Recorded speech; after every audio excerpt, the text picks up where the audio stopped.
Bom dia, pessoal! Iniciando então a nossa aula, agora ao vivo e gravando ao mesmo tempo, para os irmãos que não vieram agora poder assistir depois com calma. Quero falar para vocês, irmãos, que vocês já perderam a conversa inicial da nossa aula. Amém. Eu, como sempre, esqueci de colocar para gravar, mas tudo bem. Vou fazer recapitular aqui bem rápido a nossa primeira parte. A primeira parte diz que é o seguinte: nós devemos todos estar em 8 horas em ponto na nossa aula, e a nossa aula vai começar em ponto 8 horas, sem demanda, ok? Beleza, vamos lá então. Falamos a semana passada, então a gente falou um pouco sobre a questão eu pegar o trem aqui, que deu branco aqui, da Revolução Industrial, quando a gente falou que ela teve início no século XVIII na Inglaterra, com a mecanização, né? Quando a gente falou sobre essa questão, eu trouxe a nossa reflexão que nós estamos prestes a passar por um processo de mudança também no nosso estilo de trabalho hoje em dia. Concordam comigo? Carol, você saiu e voltou de novo, seja bem-vinda. Então, como a gente saiu, como a gente está vivendo esse novo processo, eu queria que vocês ficassem atentos, porque da agora para frente, muitas coisas vão aparecer de coisa diferente, que vocês ainda não ouviram falar. Vocês podem me dar um exemplo de alguma coisa, por exemplo, na área de produção, que não existia alguns anos atrás e que hoje existe? Produção? O que é que existia que não era produzido antes e que é produzido agora?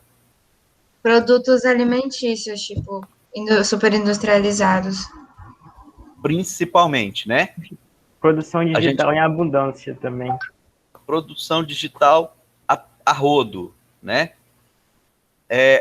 Aumento na tecnologia mobile, né?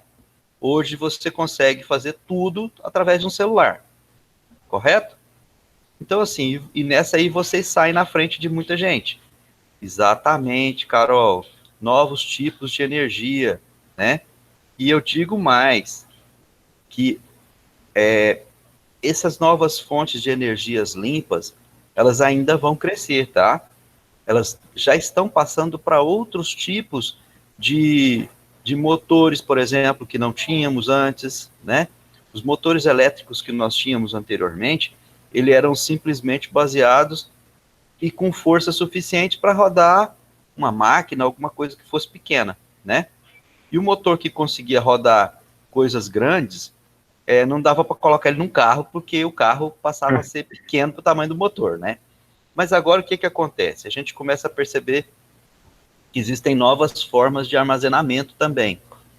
Por quê? Querem ver uma outra coisa que mudou? E aí a Carol lembrou bem aqui, que a questão da energia solar está em alta agora, foi uma das questões que diz respeito aqui. Anteriormente, qual era a maior dificuldade que se existia na energia solar? Não era na captação, e sim no armazenamento dela. Não se existia uma forma de fazer o quê? De reverter essa energia para a rede elétrica local, certo? E depois você receber de volta essa energia. Antes não tinha como fazer isso, então o custo da energia solar era muito alto. Quando eles conseguiram fazer e criar o inversor, que eles chamam, que é o fato de você jogar a sua energia que você capta na rede para depois você puxar, ela ficou mais tranquila e mais em conta até, apesar de ainda estar muito caro, mas ainda já está em conta em vista do que era anteriormente, beleza?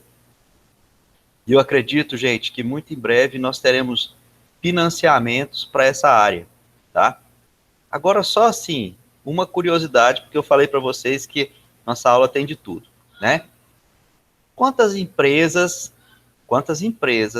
vocês acham que existem no Tocantins específicas para a área de energia solar? Empresas registradas, tá? Tem muita, eu sei que tem muita, atualmente tem muita. Tá Eu crescendo acho que esse são mercado. poucos, não sei. Sei lá, 10. Eu acho que é menos de Vamos dar chute. 10. O Ismael falou que são 3. Rebeca, 2. Matheus, 10. Mano, não é possível que só tem 2, velho. Eu acho Umas 15. Eu acho que vocês estão extremamente... Desinformados. Eu acho que vocês estão extremamente modestos na quantidade. Nós temos no estado do Tocantins registradas 275 empresas de energia solar. Não tem É lógica. muita coisa, né? Sim.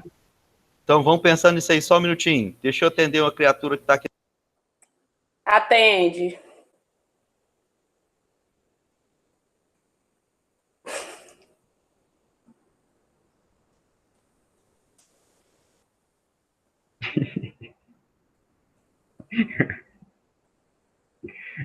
Gente, quando vocês se casarem, terão esposos e esposas total e completamente dedicadas. Quanto a minha vocês vão ver que coisa maravilhosa que é.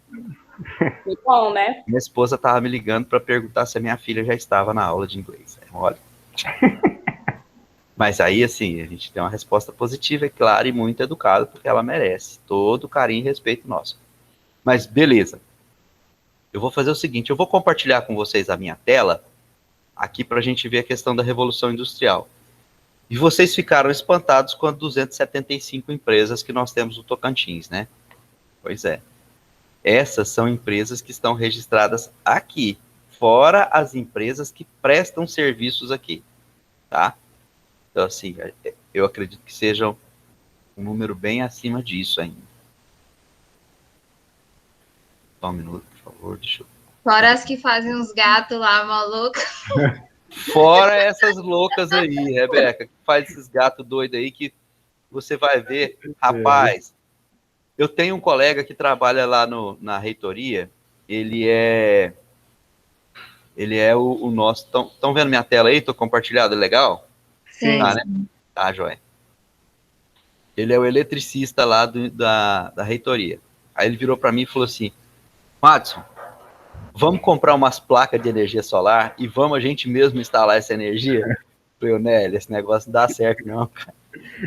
Aí sabe o que ele fez? Ele comprou umas placas no Mercado Livre e instalou lá na fazenda da mãe dele. Olha que doideira. E o negócio funcionou, cara.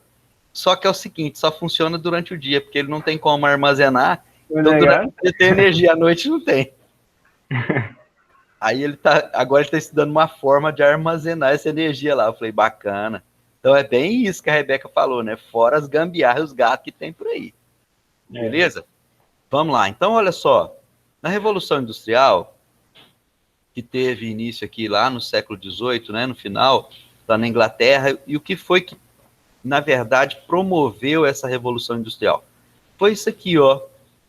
Foi a mecanização dos sistemas de produção, tá? Então, assim, e por que Revolução Industrial? Porque até aqui era tudo manufaturado, né? Então, a partir disso aqui, a coisa, ó, bum, explodiu, tá? Então, a partir dessa época, as coisas começaram a ter uma nova perspectiva. E quem é que foi o precursor dessa história aí? Foi um camarada chamado James Watt, tá? Esse James Watt, ele desenvolveu a máquina a vapor e aí, com isso, ele deu início a essa revolução. Bacana? Como eu disse, curiosidades, eu vou mostrar para vocês também uma outra coisa que provavelmente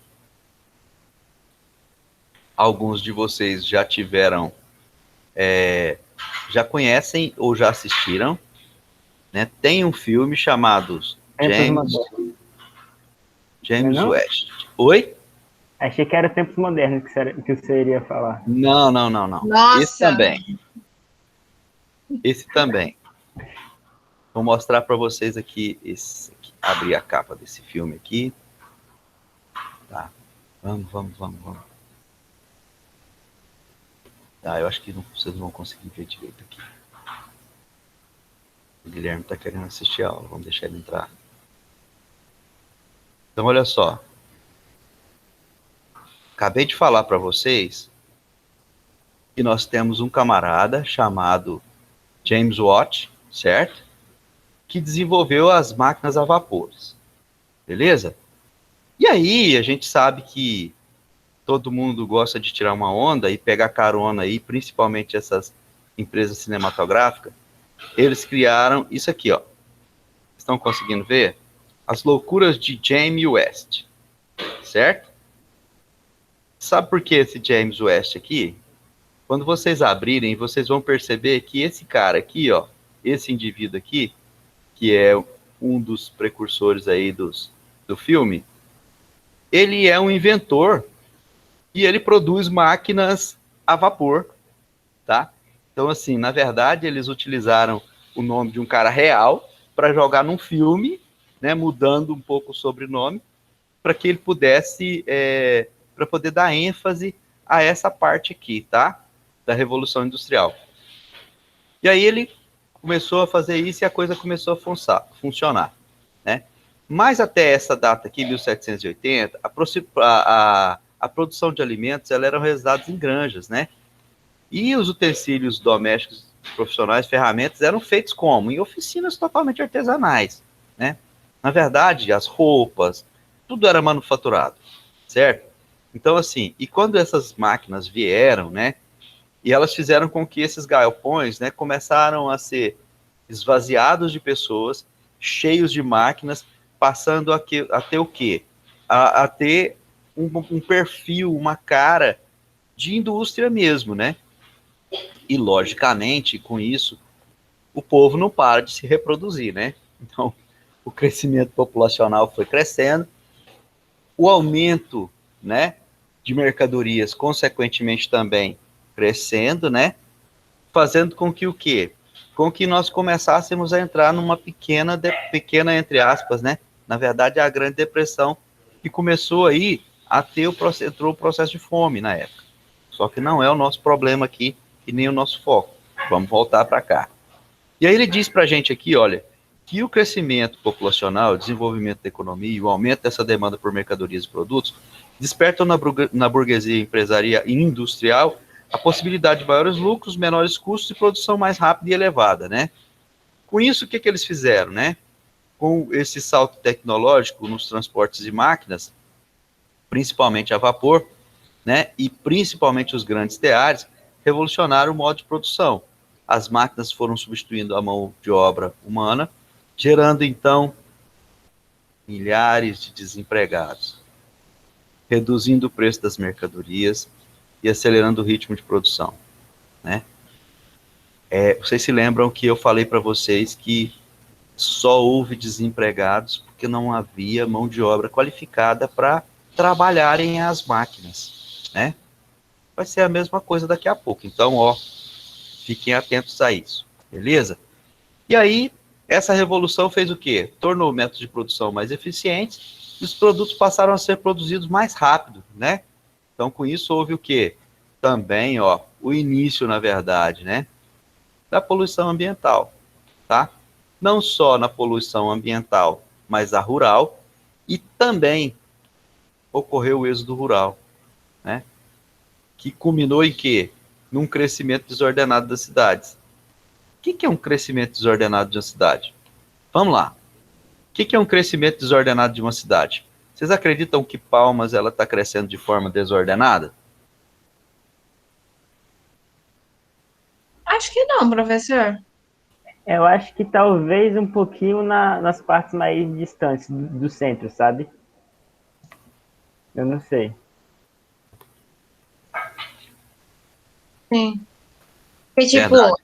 aqui as partes do centro são as partes mais antigas, então, tipo, meio que já tá tudo ocupado. Então, seriam mais pros extremos, né? Tipo, nos extremos nortes e no Taquaralto, eu acho. Não sei. Eu não acho que tá tudo ocupado aqui no centro. Eu acho que, tipo assim, já foi tudo distribuído de uma maneira já organizado. Pegando o modelo de Brasília, né? Só que tem muitas áreas vagas que eles estão fazendo estipulação não sei o quê. Esqueci como é que chama isso. Que eles compram o terreno para ele poder valorizar. Tem um nome, esqueci qual é o nome. Especulação imobiliária. Especulação imobiliária, valeu. Então, tem muitos terrenos aqui no centro, por exemplo, lá perto da Praia da Graciosa, que tá tudo vazio, que eles estão esperando valorizar para poder só ir vender ou começar a construir alguma coisa. Isso aí é uma realidade, tá? A Carol tá falando pra gente aqui no chat, que é bem interessante, ela tá falando aqui que que acha que algumas partes, sim, estão mal distribuídas aí, mas no geral tá legal, né? Por exemplo, na JK só tem ótica. Verdade. Então, olha só. Aí você começa a pensar, Palmas é uma cidade que foi planejada, tá? Então, assim, mesmo uma cidade como Palmas, que foi uma cidade planejada, ela tem passado ainda por alguns processos de reordenação, e com isso, nesse processo, algumas áreas têm crescido, sim, de forma desordenadas. Vou dar um exemplo. A maioria dos bairros de Palmas foram projetados, então vocês podem perceber que eles têm uma entrada, uma saída, né? Tem ali as alamedas, tudo certinho, bacaninha. Algumas quadras têm praças, outras não, né? Tudo dentro do planejado. Mas surgiram algumas, vou usar o termo invasões, porque na época foram invasões e posteriormente regularizados, e nessas invasões, sim, houve um crescimento desordenado, né? Mas o que acontece? Mas mesmo com essas invasões posteriormente regularizadas, houveram também uma certa urbanização posterior. E com essa urbanização, automaticamente veio o quê? A organização do local. Entenderam? Então, assim, não saiu de forma desordenada. Quando eu falo de forma desordenada, é tipo assim, alguém conhece o Rio de Janeiro aqui? Não, né? Então, assim, mas vocês já devem ter visto em algum filme, alguma coisa assim, como é que são os morros no Rio de Janeiro, né? Morro no Rio de Janeiro, em determinados lugares, você não vai de carro, você só vai a pé. Você não vai nem de carro, nem de moto, não tem jeito, você só tem que ir a pé. Por quê? Porque não existem praticamente ruas, são becos que você anda. Então, assim, e lá não tem nenhuma estrutura sanitária, né? É tudo muito complexo, né? Então, assim, esse é o problema do crescimento desordenado, tá? Porque esse crescimento desordenado, ele vai trazer o quê?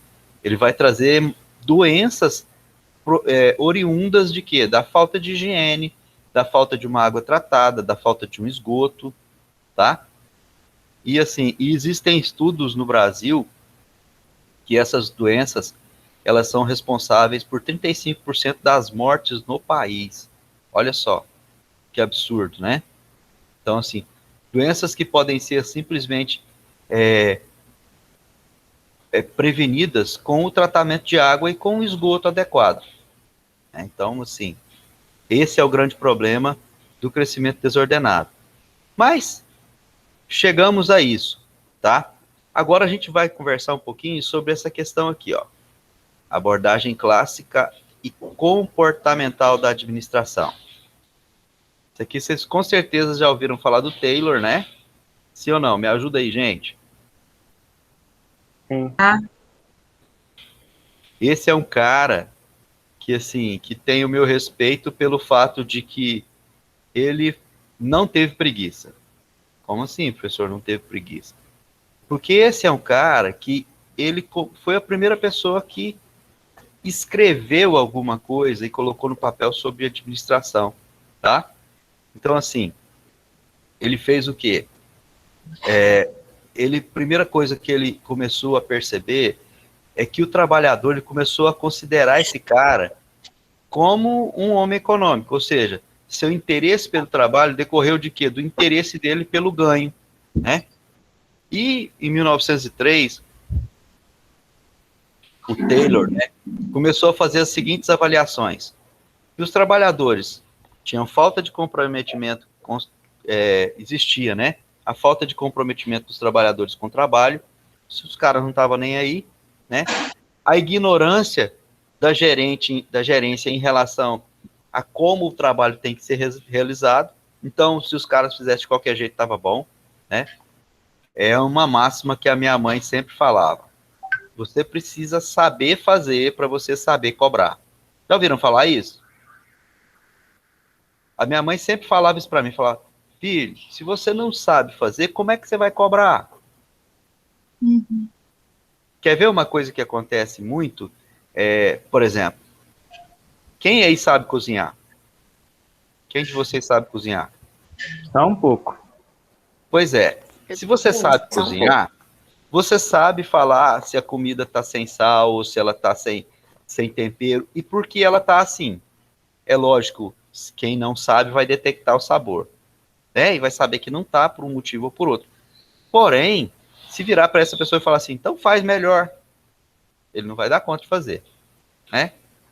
Da mesma forma, você vai conversar com alguém, você vai ensinar uma receita. Quem já ensinou receita de alguma coisa para alguém aqui? Olha que show de bola. Você também, Carol? Carol, você deu receita de quê? Vou te dar uma canseira, só porque você está no chat. Então, olha só. Chocolate?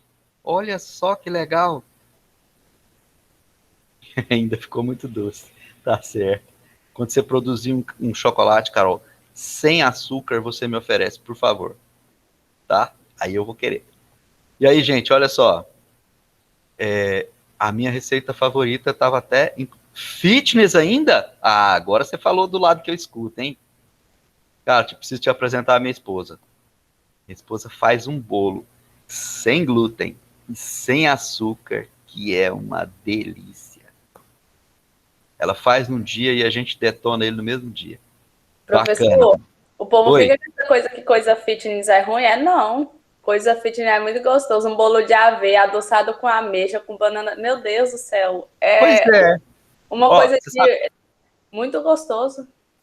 Então, você sabe, olha só. Exatamente, Carol. A Luciene, minha esposa, tá, gente?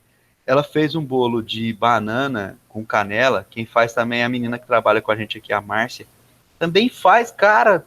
É rapidinho, a gente detona com ele. Sim, eu já fiz, não durou nem uma hora. Pois é. Aí ontem, o que acontece? O bolo que ela fez, ela ainda colocou castanha triturada por cima. Nossa, o negócio ficou bom demais, cara. E aí os não fitness, e mesmo os fitness acham o trem bom. Mas beleza, voltando. Mas por que é que você está falando essa história de quem não sabe fazer, não sabe cobrar, professor? Porque o Taylor começou a perceber que os gerentes daquela época, ou seja, os caras que mandavam, que na verdade ainda não eram conhecidos como gerentes, porque só passou a ser gerente daqui mais alguns dias, eu vou explicar para vocês logo quando é que criou esses cargos. Ele começou a fazer o quê? Ele começou a perceber que os caras que estavam lá mandando não sabiam como fazer as coisas. Então, se eles não sabem fazer, eles não vão saber se o pessoal está enrolando ou não, se o pessoal está fazendo certo ou não, e não sabe corrigir. Então, ele começou a perceber que existia uma grande falta de capacidade técnica nas pessoas que estavam nessa posição de, vou usar a palavra líder, tá? Então, esses caras, eles não sabiam como é que eles iam fazer. E outra coisa que não existia também, de jeito nenhum, era uma padronização do trabalho. Ou seja, os produtos cada um fazia, ficava num tamanho, de um jeito, de uma cor diferente do outro. Imagina que doideira, né? Olha só, imagina. Tinha uma vantagem, né? Por exemplo, todos os sapatos, meninas, eram únicos, né? Não existia sapato que fosse... Você nunca ia encontrar sua amiga com um sapato igual, porque os sapatos eram todos diferentes. Mesmo com um detalhe aqui ou um detalhe ali, mas era tudo diferente, não fazia igual, né? Seguia um padrão muito ruim. Mas vai, Rebeca, pode falar. Tipo, isso é muito comum, né? A questão do artesanato. Que, tipo, apesar de você querer produzir peças muito parecidas, sempre vai ter algo ali que não vai ficar igual, porque não é padronizado. Hoje em dia se valoriza muito isso, a questão de você comprar uma peça tipo, que ninguém mais tem, né? Que foi feita ali especialmente e tudo mais. Exato. Naquela época era praticamente manufaturado tudo, né? Então, assim, era tudo artesanal mesmo. Então aí tínhamos realmente esse problema. Bacana. Mas aí, com o Taylor, né? Ele começou a estudar e ver cada detalhe de processo, né? E com isso ele definiu quais seriam os métodos mais eficientes, as ferramentas que seriam as certas, né? E esse cara, ele é conhecido por fazer o primeiro chamado estudo de tempos e movimentos. Aí agora, Matheus, eu vou lá no filme Tempos Modernos, tá? E assim, ele é uma Tinha que ter, sátira. né, professor? Tem que ter. O Chaplin não pode sair de jeito nenhum do nosso escopo aqui, né? Então, assim, aí ele foi lá para aquele filme. Era exatamente aquilo lá, tá? Então, assim, só que lá ele retrata mais a ação do Taylor do que perdão, a ação do Fayol do que a do Taylor. Com isso, a gente percebe que ele começou a crescer no sentido de fazer com que as pessoas começassem a entender qual seria a melhor forma de realizar a tarefa, quais seriam as ferramentas adequadas, né? E ele se preocupou com o quê? Com perceber que, assim, se eu pagar um salário fixo por mês, o cara vai fazer uma peça. Mas se eu começar a pagar ele remunerado por produtividade, esse cara vai fazer 10 peças, 100 peças, 1000 peças, ao invés de fazer uma. Então ele se preocupou em fazer o quê? Em pagar por peça, ou seja, remunerar por produtividade, né? Trazer uma questão assim de condição de ambiente mais adequado, né? Proporcionando ali alguns períodos de repouso, né? Os trabalhadores que eram selecionados, né, eles eram treinados e depois supervisionados seu trabalho, né? Colocou o pessoal que estava à frente aqui, no caso os gerentes, ou os coordenadores, ou os líderes, ou os donos das fábricas, para estudar cada processo de produção, né? E dessa forma, os caras iam saber como é que eles iam cobrar direito do serviço, né? Como é que ia instruir os outros a fazerem, supervisionar e a remunerar da forma correta, né?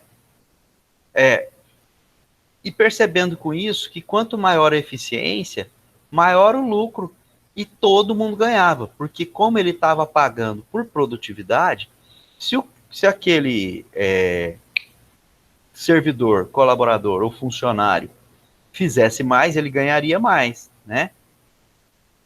E deixou daquela queda de braço que antes o funcionário tinha brigas diretas com a empresa. Então os dois passaram a trabalhar juntos. Porque assim, se todo mundo fizer, todo mundo ganha. Porque antes o funcionário pensava assim, esse cara é muito rico, ele não vai precisar, eu vou enrolar aqui para me pegar a grana dele fácil. Correto? Só que quando ele passou a receber por produtividade, ele descobriu que se ele não fizesse, ele não ganhava. Então ele começou a produzir mais, torcendo para que o empresário vendesse mais, para que ele pudesse produzir mais e ganhar mais todo mundo. Entendeu? Então, olha só que interessante. E aí, nesse meio tempo aí, apareceu um cara que até hoje está no mercado aí, né? O nome dele está rodando, que é o Ford, tá? E o Henry Ford, ele não era nem um cientista, não, mas ele era um empresário. E aí, o que ele fez? Ele começou a trabalhar uma larga escala de linha de montagem. Por que assim? Porque ele começou a perceber que cada um estava fazendo alguma coisa na fábrica, e isso não gerava lucro, não gerava produção, não levava ninguém a lugar nenhum. Então ele começou a fazer o quê? Ele começou a pegar esses caras que, conforme a teoria do Taylor, deveriam trabalhar especializados, porque ele descobriu que cada pessoa tem a sua especialidade.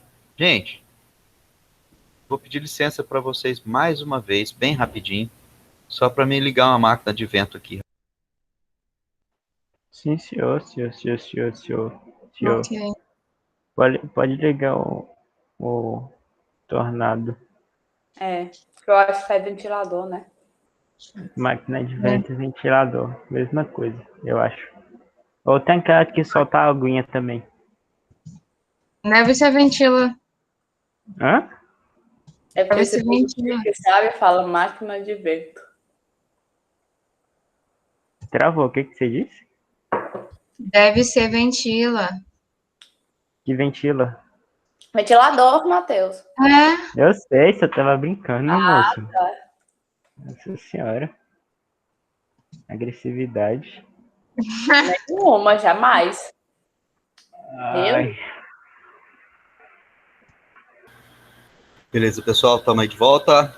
Voltando então, o Ford pegou aquele conhecimento que o Taylor já tinha desenvolvido e percebido que cada pessoa tem uma especialidade, tinha maior facilidade em determinadas áreas, usou essa expertise para fazer o quê? Para colocar as pessoas certas para fazer o serviço certo. Querem ver uma coisa? Cada um de nós aqui tem uma facilidade de uma área, certo? O Matheus, eu já percebi que ele é muito comunicativo. O Ismael, eu já percebi que ele é um cara mais na dele, certo? O Guilherme também ainda não botou a cara ainda, então significa ou é um cara mais tímido, ou é um cara que não gosta muito de estar participando, né? A Carol é uma pessoa que participa muito, então quer dizer que ela tem um perfil mais comunicativo. A Thalita é uma pessoa que não tem medo de se apresentar, porém ela é uma pessoa mais recatada, mais na dela. E ela deu uma risadinha lá, olha, vocês perceberam quando eu disse? Olha só, a Rebeca dá um sorrisão aberto, a Maria Carol também, o Matheus também. Quando a Thalita foi rir, o que ela fez? Botou a mão aqui. Ela é mais recatada, mais na dela. Olha de novo, tá vendo? Thalita, não tem nada de errado com isso, tá? Essa é a sua característica. Tá? Não tem nadinha de errado com isso. Da mesma forma do que eu disse para as outras pessoas. Cada um tem o seu jeito. E não tem nada de errado com isso, tá, gente? Então, assim, o que o Ford descobriu? Ele descobriu, através dos estudos do Taylor, que ele poderia colocar as pessoas certas para fazerem as coisas certas, tá? E aí, com isso, ele começou a fazer o quê? Ele começou a pegar as tarefas que eram especializadas e colocar as pessoas certas para fazer isso, né? Começou a separar os materiais e as ferramentas, começou a padronizar tudo. Por exemplo, se eu vou pintar esse carro aqui, toda essa montagem dessa linha de produção, meus carros serão pretos. O que ele fazia? Deixava já o material de tinta preta separado. Se eu estou dando um exemplo, logicamente, esdrúxulo, né? Mas seria mais ou menos isso, né? A produção de série passou a ser, os produtos serem iguais, mesmo com mão de obra humana. Olha que interessante, né? Rebeca, você lembra que agora há pouco você me deu um exemplo da questão do artesanato, né? Que por mais que a pessoa tente, talvez ela não consiga fazer peças idênticas. Sabe por que ela não consegue fazer peças idênticas? Não é por falta de capacidade técnica dela de fazer aquele produto, não. Mas o material que ela utiliza. Porque o material, ele não é padronizado. Você percebe que quando ele pega... Você quer ver? Você já viu aqueles artesanatos de arame de cobre? Vocês já viram? Percebam que todos eles são idênticos. Sabe por que eles são idênticos?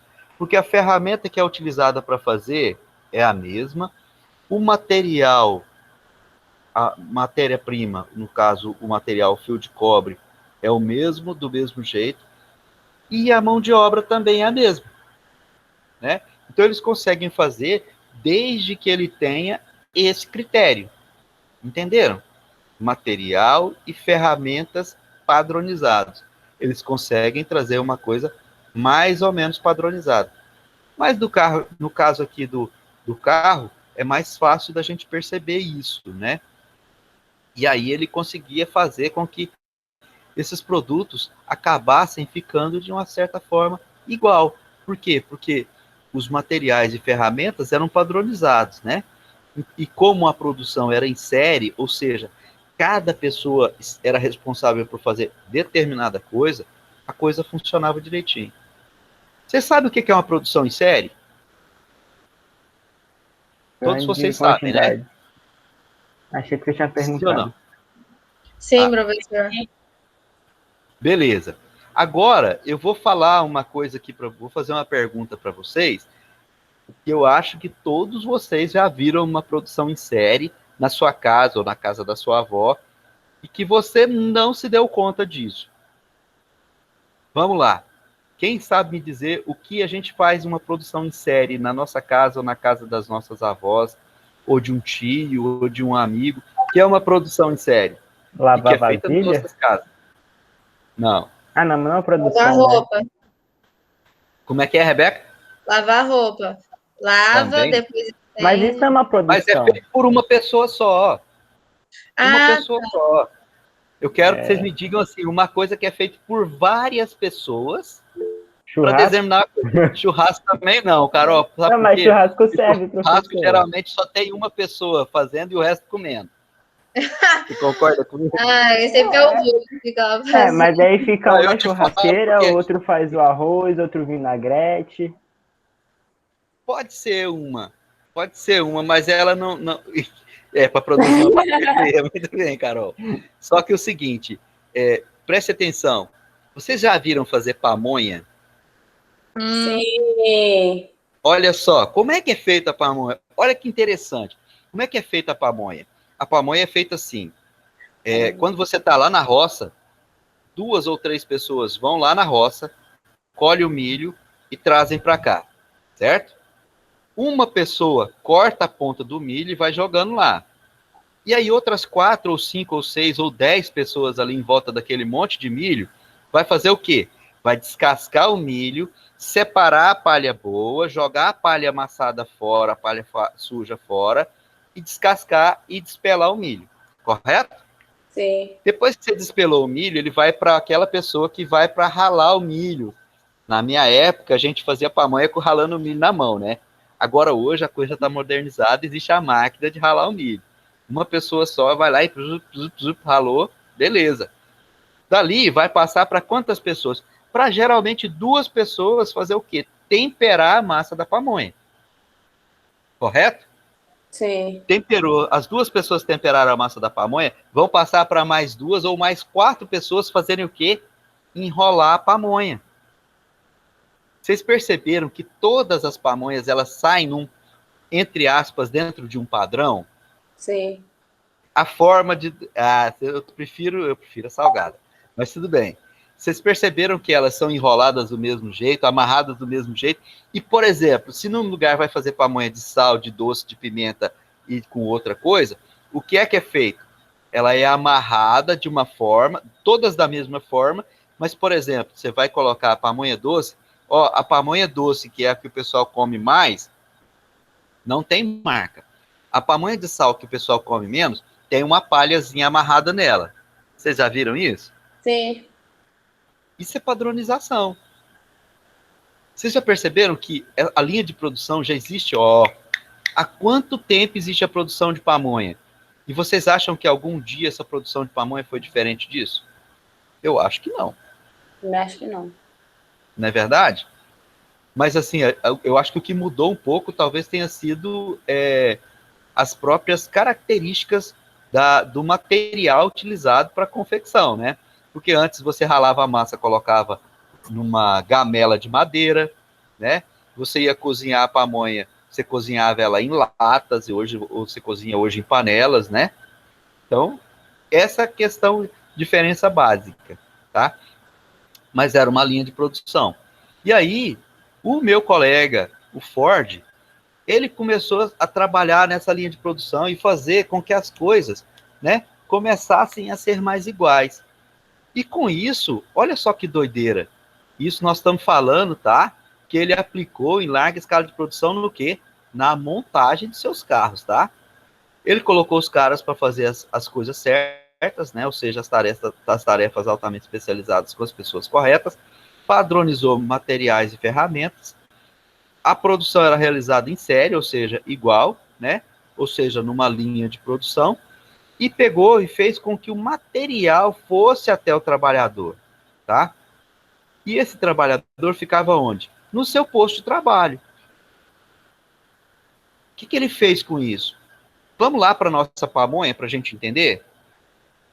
Quando você terminou de descascar todos os milhos e tirar o pelo dele, a pessoa que vai ralar vai lá pegar o milho e vai levar para ralar, ou quem terminou de fazer aqui pega e leva para ele. Geralmente, quem terminou pega e leva para ele. Correto? E depois que ele ralou, ele vai pegar a massa e levar para quem vai temperar. Ou ele mesmo traz o tempero até lá e tempera lá no mesmo local. Então, assim, parece brincadeira, mas é tão simples a gente comparar o que é uma produção industrial com aquilo que a gente vive, sabe?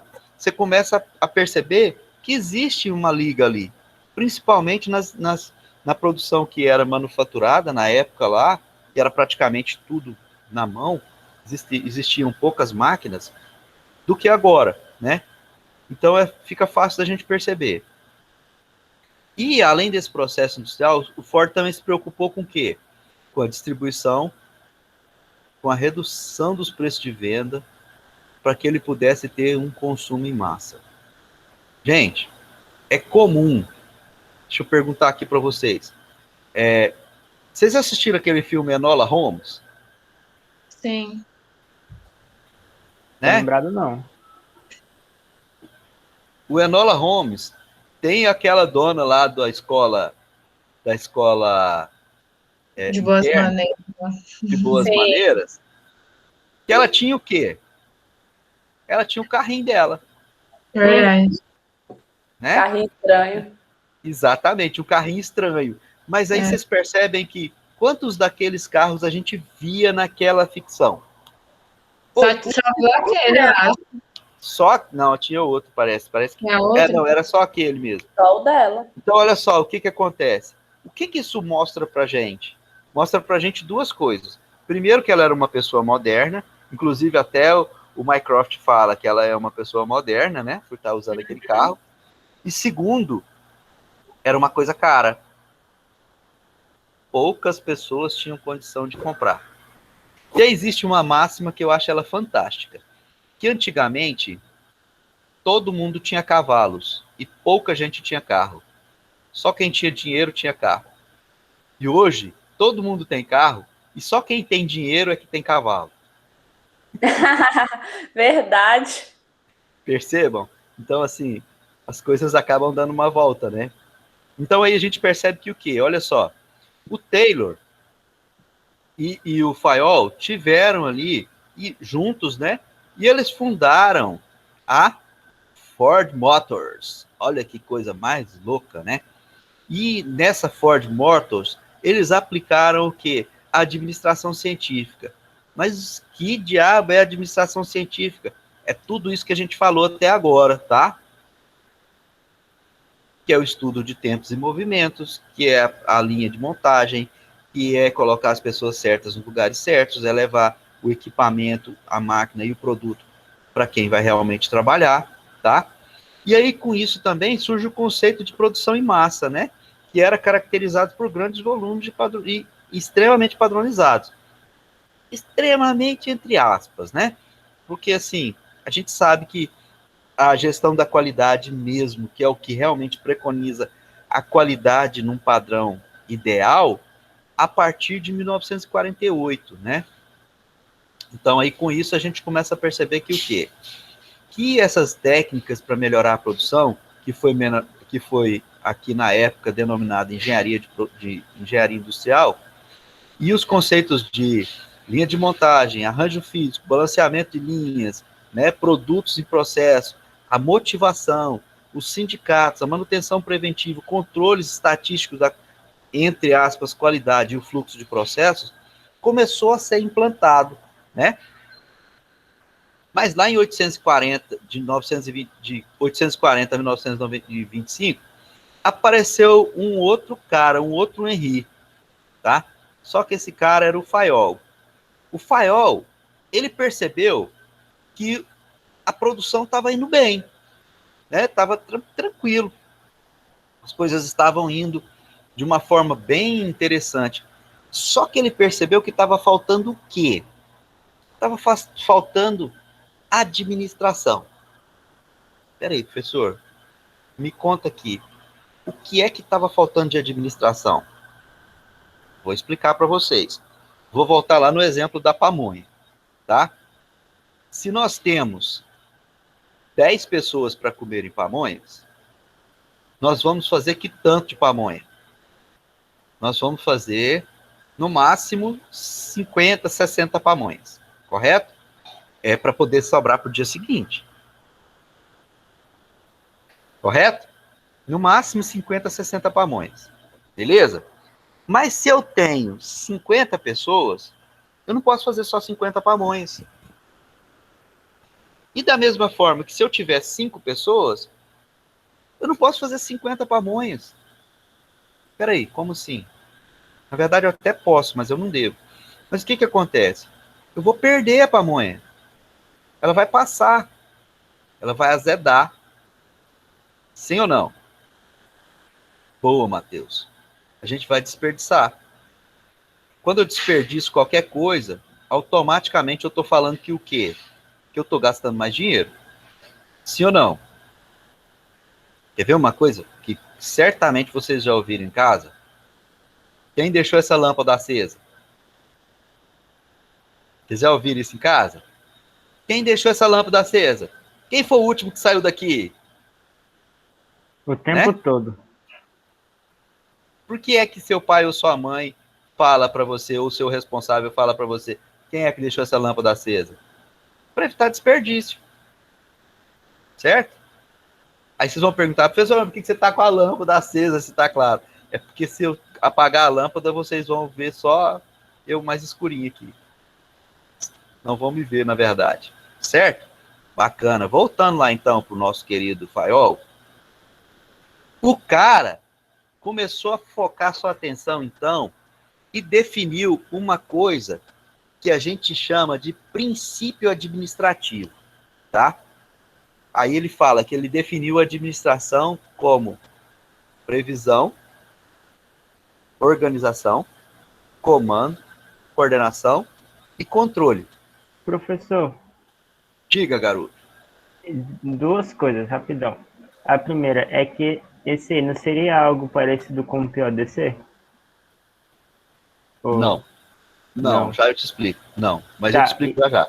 E a segunda coisa é que, tipo assim, tanto o modelo do Ford, principalmente, que eu prestei atenção, esse, teoricamente, vai seguindo uma evolução, então vai ser melhor do que o modelo do Ford. Porque, tipo assim, quando a gente assiste o filme do Tempos Modernos, vamos voltar no filme Tempos Modernos. Certo. Enfim, a gente percebe o modelo mais fordista, né? No caso, você falou que parece mais com desse do Feio, sei lá, como é que fala Do o nome Faiol. dele? Faiol. Faiol. Cheio dos Na ingleses, verdade, ele tem os dois ali, né? Ele apresenta muito, mas ele destaca um pouco mais o do Faiol no quesito de organização, do cara mandando. Uhum. Mas Pois é, mas assim, aí ali falou no sentido de que os funcionários, eles são bem tratados, por exemplo, ele ganha pela produção, ele tem um tempo de descanso e tal, mas quando a gente assiste o filme, a gente vê que os caras fazem um trabalho tão repetitivo que ele fica todo serelepe, né, o negócio, e o tempo de descanso dele não podia, ele tinha que ir no banheiro para poder fumar, e quando chegou lá, tinha um tiozinho no telão no banheiro para poder falar para ele que ele tinha que ir trabalhar, entendeu? Então, certo. assim, sei lá, teve esse, não sei, contraste. Teve essa divergência. Eu vou te explicar. Você quer que eu vou começar do fim pro começo do que você perguntou? Por que é que ele tinha aquele tiozinho cobrando e por que é que eu falei aqui que ele ganhava por produção e logo em seguida a gente viu aqui que o filme fala que ele trabalhava muito. Perceberam que foram dois tempos. O primeiro tempo era quando o cara trabalhava sem ter uma padronização lá atrás. Que ele não ganhava por produção. E foi o que apresentou no Tempos Modernos. Entendeu? A partir do momento que ele passou a trabalhar ganhando por produtividade, não é que ele passou a trabalhar menos, não. Ele passou a trabalhar até mais do que aquilo. E a questão, por exemplo, o que ele recebia por peça produzida era muito pouco. Entendeu? Era muito baixo. Então ele tinha que trabalhar muito mais para ele poder ganhar o que ele ganhava naquela época e até ganhar um pouco mais. Então, é assim, quando você aparece que ele vai lá no banheiro para fumar e o cara ainda fala para ele, vai trabalhar? Por que ele está falando isso? Seria mais ou menos dizer assim, você não for trabalhar, eu vou te mandar embora porque tem gente lá fora querendo trabalhar no seu lugar. Porque nessa época da Grande Depressão, o que foi que aconteceu? Não se tinha mão de obra qualificada para se fazer determinadas coisas. No entanto, para outras coisas tinha muita mão de obra. Então, fazia com que o empresário ou o industrial, à época, pudesse explorar isso. Porque se tem grande demanda, o custo, acontece o quê com o custo? Diminui. Cai. Então, assim, se eu tenho muita mão de obra, eu vou pagar mais barato na mão de obra. Porque se você não quiser trabalhar para mim, o outro quer. Entendeu? E o contrário também é verdade. Se eu tenho pouca mão de obra, a mão de obra é que manda, que determina seu preço. Então aí está essa divergência na questão dos tempos modernos. Aí você falou o comparativo com o PODC, né? Não. Esse aí não é o PODC. Esse aí é o POC3. POC3. Tá? Só que, quando você fala, ele fala para a gente aqui, previsão no PODC é o que? O primeiro P? Planejar. Planejar. Ele não vai previsionar só, né? O D é o que? É desenvolvimento, né? Desenvolvimento ou... desculpa, é porque eu não costumo falar PODC, eu costumo falar o PDCA, que é a mesma coisa. São Plan, outras do, palavras. check, act. Aí, assim, no D, é o quê? É o desenvolvimento, é o produzir, né? É o desenvolver o planejado, correto? Exatamente, que é o do, Carol, isso mesmo. O do vem de quê? De fazer, né? O C, ele vem de quê? De checagem, de avaliação. E o D, e o A, ele vem de quê? De ação. Você vai fazer o quê? Você vai pegar aquilo que precisava ser corrigido que você viu no C, no check, e vai colocar em prática. E você volta para fazer o quê? Para planejar novamente. Certo? Aqui no POC3, ele não tem essa preocupação. Ele só vai falar que você vai provisionar, você vai organizar, você vai comandar, coordenar e vai controlar o quê? O que você provisionou. Certo? Ele não fala no ciclo de você planejar novamente. Por isso a gente trata esse processo, gente, de administração clássica. Por quê? Por que clássica? Porque foi os primeiros lá, os primórdios, onde colocou os primeiros escritos sobre administração. E se você pensar, olha, preste atenção comigo. Até hoje, muitas empresas ainda trabalham em cima do quê? Trabalham ainda em cima do POC3. Eles não se preocupam em planejar a venda. Eles não se preocupam em planejar a sua produção. Eles simplesmente produzem, vendem e pronto. Eles não controlam se aquilo que ele está vendendo está com a qualidade boa, se está dando certo, se não está dando certo. Eles não querem saber disso. Já pararam para perceber isso, gente? Isso, assim, isso ainda é comum, infelizmente.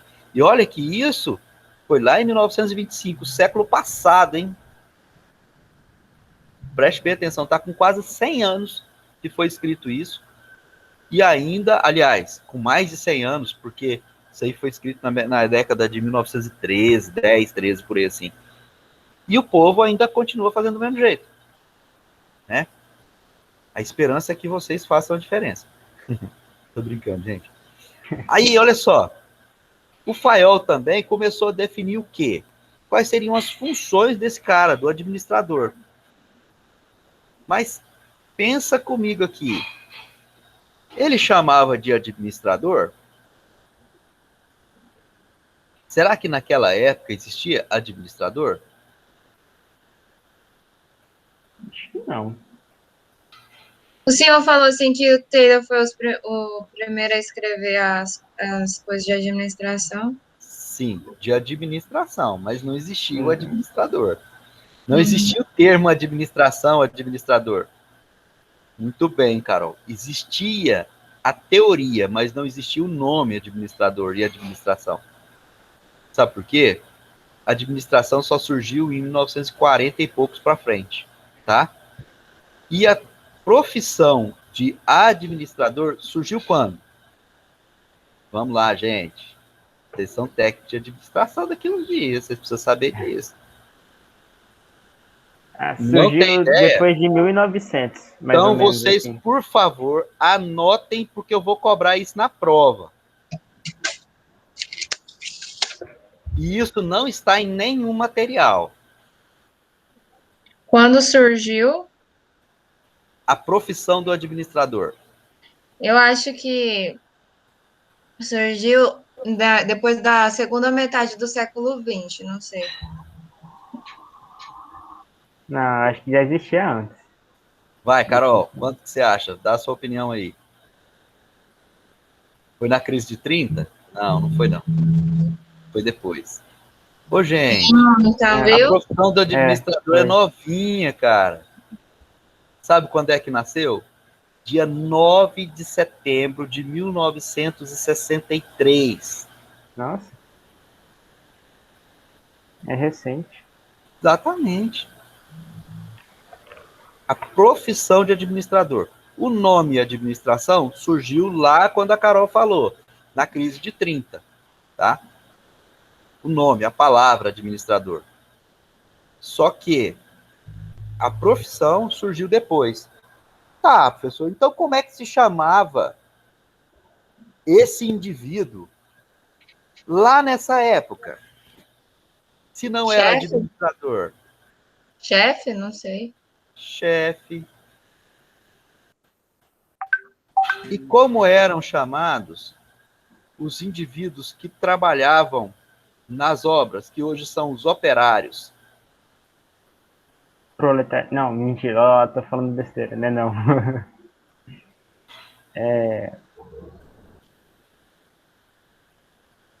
Vamos, gente. Nas obras, tipo, obra de casa, essas coisas? Não, até em obras de casa tinham o mesmo nome. Os operários das fábricas, como é que eles eram chamados? Proletari. Não, não eram os Não. proletariados, não. Os proletariados é outra coisa. É os de cima. É o chefe, né? São os bonzão. É. Não, os proletários eram os externos, não eram os bonzons, não. Eram os pobres. Mas proletário Caraca, não quer professor. dizer... Proletário não quer dizer que o cara era funcionário, não. Tá? Proletário é o mesmo que descendente. Travou? Não, Não, travou não. foi Quer só dizer, eu. você travou. Você, Carol. Não, Então. foi eu. Tem uns camponeses, professor, mas acho que não são eles, não. Não, gente. Outra coisa que eu vou cobrar na prova. Eu vou falar o nome que era antes e depois vocês vão entender. Também não era empregado, não, Bia. Preste atenção. O Instituto Federal, ele foi inaugurado em 1910, tá? Primeiros institutos federais, correto? E como é que eles se chamavam? Escola de Artífices. Então, como é que era o nome do pessoal que trabalhava lá nas fábricas? Artífices. Pronto. Beleza? Vocês estão vendo que eu estou misturando até história na nossa aula? Como Carol, que se depois escreve? você... Ai, do mesmo jeito que você está falando. Ai. Oh, só português que eu não consigo colocar na nossa aula, tá, gente? Mas eu estou me esforçando para tal. Vou fazer uma pergunta bem... Fala aí como escreve. Digita aí. Professor, artífices tem... Eu vou tentar abrir aqui para poder escrever para vocês. Vai Simples escrever demais. Não. Não foi o ar, mas é assim. Vamos, filho. Eu preparei um material para mandar para um colega e esqueci de salvar. O bicho está aqui aberto. Eita. Escreve-se assim, gente, ó. Ar. Ti.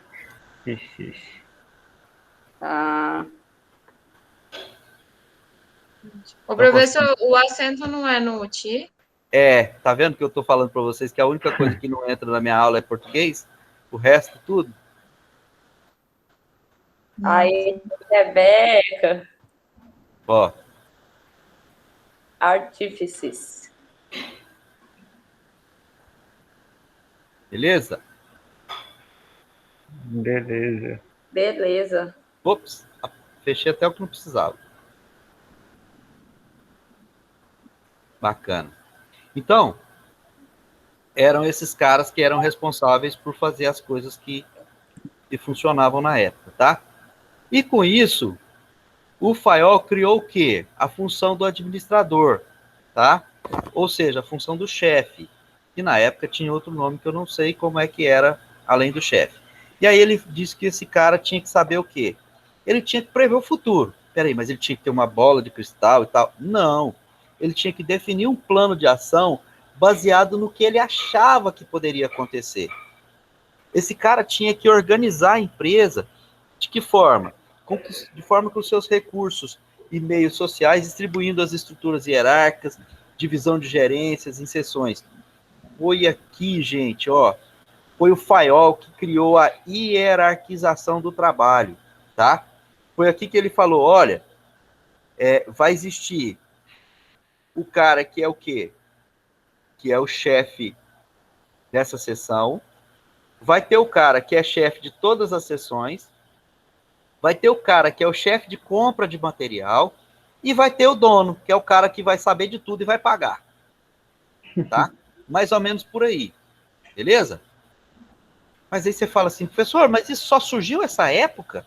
Porque isso é gestão de pessoas, vocês concordam comigo? Sim. Não é? Não é gestão de pessoas? Então, mas quando vocês já ouviram falar de alguém que tivesse falado alguma coisa a respeito disso antes? Que fizesse uma hierarquização antes desse tempo? E no questão do trabalho, eu acho que a sociedade sempre foi dividida, tipo assim, em Não, hierarquia, sabe? ela nunca foi separada, dividida, não, presta atenção. Ela foi separada por classes, mas ela não foi hierarquizada.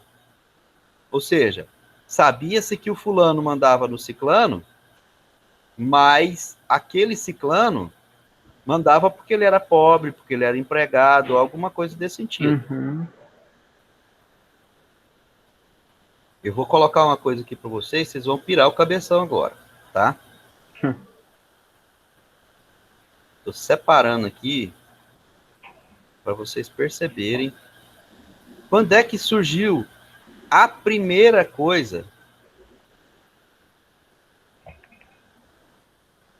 relacionado à questão de hierarquia no trabalho, tá? Vocês vão falar, esse cara é louco. Mas é porque, assim, foi aqui a primeira vez que eu vi, o primeiro registro que eu tenho histórico que fala sobre essa questão de hierarquia no trabalho, ou seja, a pessoa definiu como é que seria a hierarquização, foi esse cara aqui, ó. Olha só. Onde é que você tá? Que negócio é esse, professor? Bíblia. Preste atenção. Lá no livro de Êxodo, capítulo 18, começa aqui, ó. Um cara chamado Jetro, que era sogro de Moisés, falou para ele o seguinte: não é bom o que você está fazendo, mas o que é que esse cara estava fazendo? Preste atenção. Não sei se vocês conhecem a história dele, ele foi escolhido por Deus para tirar o povo do Egito e levar para a Terra Prometida, certo? Só que ele tirou do Egito 600 mil homens, tá? Porque na época a contagem era homens com capacidade de trabalho, então homens acima de 12 anos de idade. Então 600 mil homens. Vamos colocar que desses 600 mil homens, 500 mil já fossem casados, tá? Então, assim, cada família tocantinense tem em média de 4 pessoas, correto? Sim. Média. A gente sabe que o pessoal do Oriente Médio, eles não tinham televisão na época, então, assim, eles faziam muito filho, né? Então, eles tinham muito mais que isso. Nesse caso aqui, eu vou chutar aqui que eles tivessem, por exemplo, 4 pessoas por família, fazendo a mesma proporção nossa. Então, dessas 500 mil homens que foram contados que eram capazes de reprodução e fossem casados, eles geraram, então, a capacidade de 2 milhões de pessoas, correto? Perfeito? Então, Moisés era quem? Moisés era o governador, era o prefeito, era o juiz e era o cara que determinava as leis. Ou seja, ele era os deputados, certo? Então, um cara só exercia a função de, estou falando de forma bem rápida e alto por alto, para a gente fazer umas contas bem simples, 4 pessoas, para fazer um comparativo para a gente chegar lá no conselho do Jetro. Aí, olha só o que aconteceu.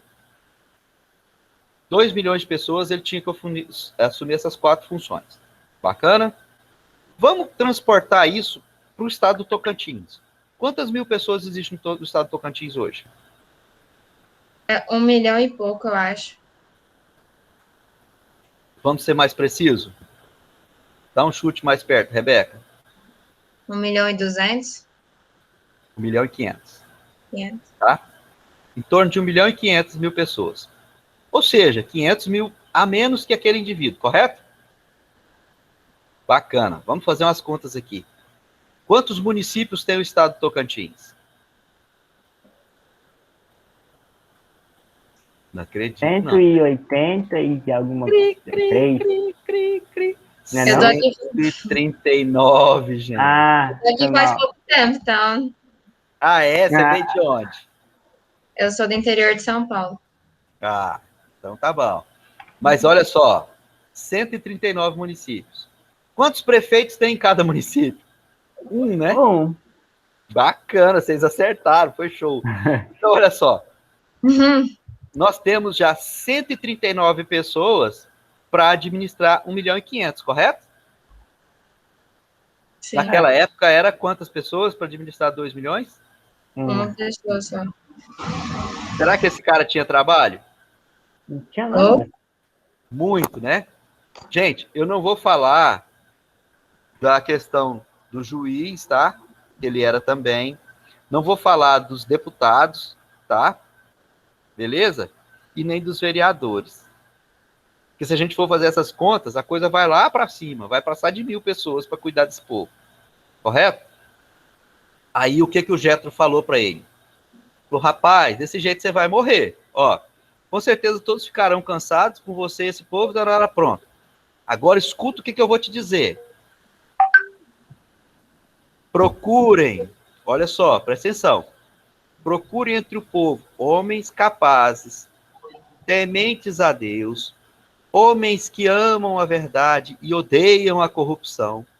Coloque-os como chefes do povo. Coloca como chefe de 1.000, chefe de 100, chefe de 50 e chefe de 10.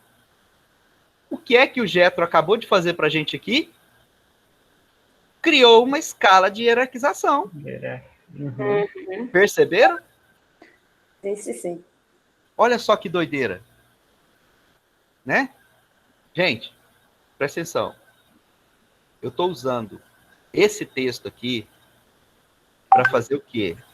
Para mostrar para vocês, tá? Desde quando estava escrita essa paradinha lá. Gente do céu. Nossa aula acabou. Professor, a tela do seu tá mostrando pra gente, tá? Pois é exatamente o que eu estava olhando aqui, ó. Não tem não. Eu estou olhando aqui exatamente aqui, ó. Os alunos não conseguiram entrar. Ih, Samuel, não sei o quê. Gente, tchau para vocês. Tchau, professor. O povo tá querendo entrar na sala. Não tá tendo jeito. Um beijo, tchau. Tchau. Boa semana pro senhor.